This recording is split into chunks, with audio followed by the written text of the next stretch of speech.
Okay, typical Sunday. I'm bored. Don't want to get into the drink. So I couldn't help myself. I've had to start on this PS50. Now with the tank and the seat removed, you will find it incredibly similar looking to the Honda PC50, which this shares a lot of components with. Unfortunately, one component that it doesn't share with the PC50, which is far more plentiful, is the 3-speed manual gearbox, which mine has. The PS50 has a 3-speed manual gearbox. It's got a hand change here, pretty much the same as your Vespa scooter. There's your Vespa scooter with the same thing, changing the gears, you can hear them. This PS50 should have the same thing with a manual clutch there, but we're missing a clutch cover. I have just sent out some emails to the world, but one of the attractions of this motorcycle, moped, whatever you want to call it, step through, actually it isn't a step through when the tank's on, is its rarity. And it's not looking good. I found a spare parts engine in Belgium. They might send me some parts, they might not. Everyone wants to send me parts for my cylinder and cylinder head, which is munted. Whoever tried to get the head off couldn't get the camshaft retaining pin out and just munted the head. So everyone's trying to sell me a new head, and well, they're just not hard to find. You can get brand new old stock head, no problem, but it's no use if I can't change gear. So that's a big problem, and it's really taking some radical outside the box thinking. Now this is a lovely little bike, but I'm not ready to leave it to hang on the wall in a man cave and we can all drink beer and talk about how good things used to be. This is going out on the road. By hook or by crook, this is going out on the road. I would much rather that it goes out with a genuine Honda PS50 engine in it. But if I can't get one, it's going out with a different engine in it. And I hate to say it, but it might even go out with an electric motor in it. All bets are off. If I can't get the parts this engine needs, then this engine's out. And I know this bike is super rare. I know it's sacrilege. But what is more sacrilegious is to leave it. Leave it in the shed.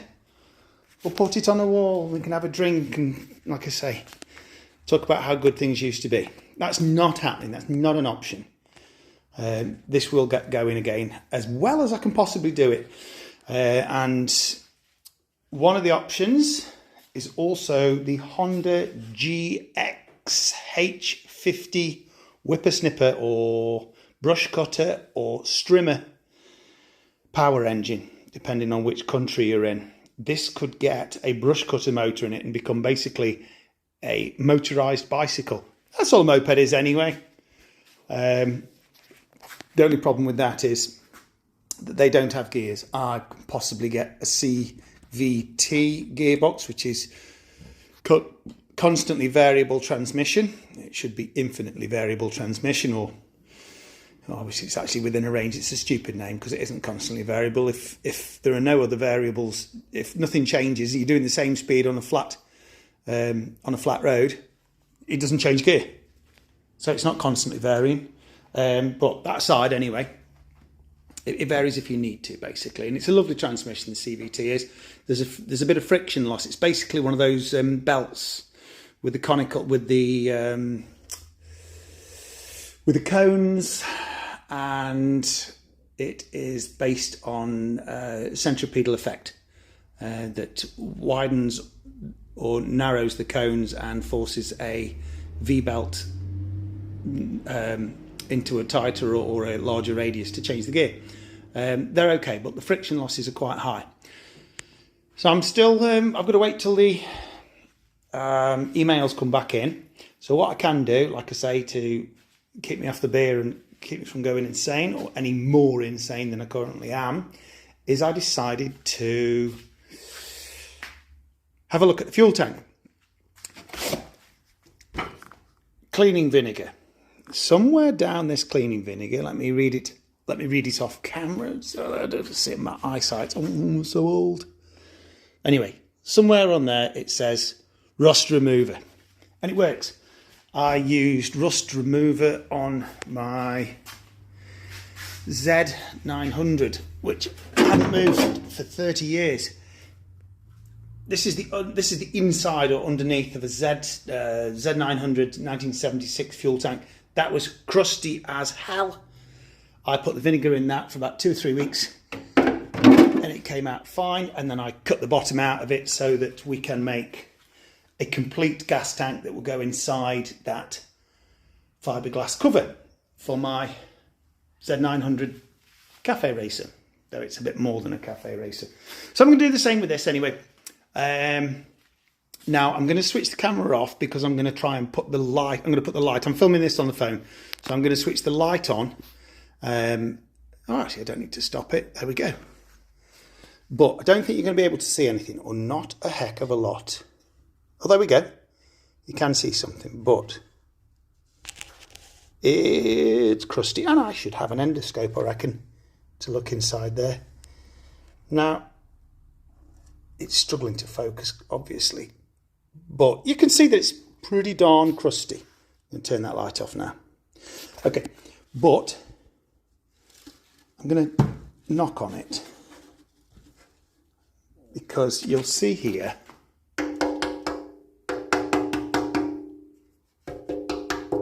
it's making the right sound. It's got a ring. When I used to buy Land Rovers, I used to take a spanner and just tap the chassis. You can hear if a Land Rover chassis is stuffed or not, and you can with this as well. Good metal rings. Okay, so although there's been a lot of crust in there, and I've already emptied loads into my bin anyway, you can see it looks like the soil. The soil in there is not soil. It is whatever's come out of that. Now, first off, am I going to put some nuts and bolts in it? A lot of people do that. You know, put a handful of small nuts and bolts, not big enough to dent it when you shake it round, but nevertheless, put a handful of nuts and bolts or old ball bearings in or something like that, and whack it up and down for a bit. Just wander around the house shaking it. I think I'm going to do that before I put the vinegar in. The vinegar works great, but yeah, let's put some nuts and bolts in it first. That's not good. I couldn't find any nuts and bolts I didn't think that I would ever need again. But these washers are really, really thin and rubbish. So they're going in instead. Let's put the cap on. Now I think I'm better set up there. I'll tell you what, I'm going to set this up now on the tripod.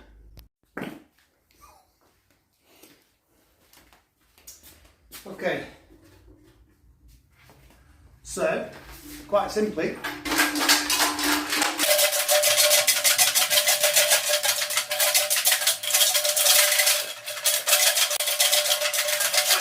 I've not done that for long enough. So you saw the washers, they haven't got enough mass in them to bend it or dent it anyway. So I've seen some people wrap these in blankets and things like that and put them inside cement mixers and just leave them all day going over and over and over and over. I don't have a cement mixer, and I also have nothing to do, so perhaps I could just, I'm not going to, but I feel like I should be singing it.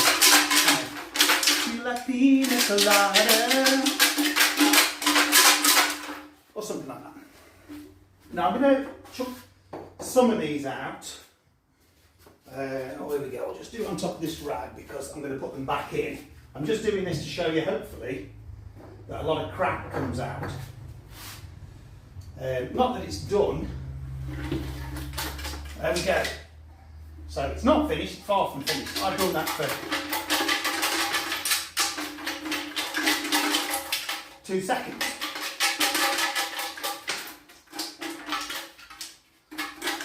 Okay, now you saw me start. You saw me start doing this. I haven't done any other before the camera was on. I'm not going to take you off the tripod, I'm just going to lift the tripod up too and show you. There you go, look at all those coffee grounds. They just come straight out.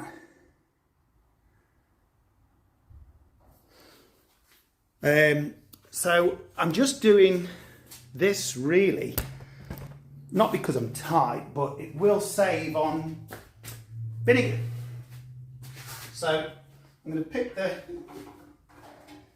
pick these out of the rust and whatever other junk that is, and put it back in and keep shaking. I'm going to switch off now and just walk around shaking and not thinking about drinking. And then next time I tip it out on there, I'll perhaps turn the camera on again.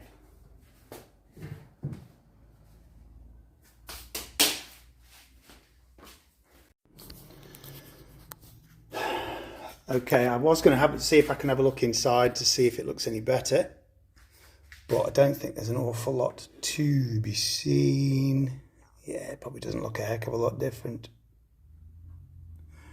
I used chain in there, very light, very small chain, very lightweight chain, and I could feel that it wasn't doing any damage because obviously my fingers are on the other side of the metal, so I could see it wasn't, hurting it. I'm going to put it on the 2 blocks that I've got there. I won't be doing it there, but I will find somewhere where this, probably far end of the bench, and put vinegar in and leave it there for weeks. But I will keep checking on it, and it will come up very, very nice, I assure you. I'll let you know how it's going. There it is, filled right to the brim with vinegar. So I shall just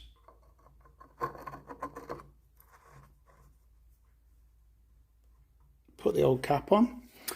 My tank is that much under 6 litres. So 5 3/4, 5.75 litres. Right.